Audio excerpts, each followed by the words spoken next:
Guys, it's Nikki back today to talk about the EPCOT International Flower and Garden Festival. Are you ready to go? Are you sure you're ready to go? Do you know what you need to do? Do you know what you need to expect? Are you certain you're going to enjoy it? Are you not certain you're going to go into EPCOT, ride some rides, and then maybe go into the World Showcase to enjoy the festival? Stay tuned. I'm going to tell you exactly why you need to go in, how to do it, and how to have a great time.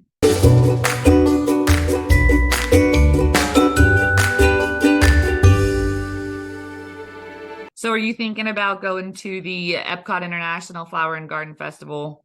You should go. It's very popular. There's a reason why it's popular. You need to go check it out. Your kids will love it. You'll love it.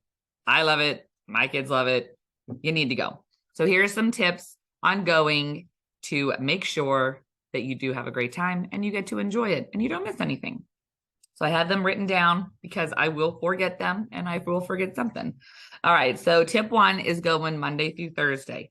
Monday through Thursday is important when you're there on vacation because it is lesser crowds, right? A lot of the locals go on the weekends and enjoy it. So Monday through Thursday is your best bet to catch lower crowds. Arriving early at any Disney park is pretty essential. If you're late sleepers, then you're late sleepers. If you're not, you're up, you got little ones, get going, get there early because there's a lot to experience there. All right, a festival passport. And I just had one of these and I got rid of it. And now here I am making this video like, where's my festival passport so I can show it? But I don't have it. But they are great. They show you where to see what, right? Your menus, your food, where the food is, the rest of the entertainment, all the other stuff. So it's important. I like to get one. I like to have it at hand. Actually, my 10-year-old, she's like our map queen. Even if we don't need a map, we get her a map and she likes to enjoy and take charge a little bit. So the passports are important and they're nice to have even in your back pocket to use it.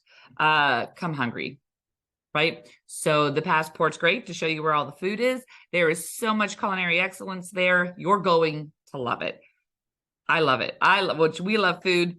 I love food. My middle child is a little foodie. The other two, of course, they're typical picky, but my husband, myself, and my middle child, we are all foodies and we love the food there. So bring your appetite.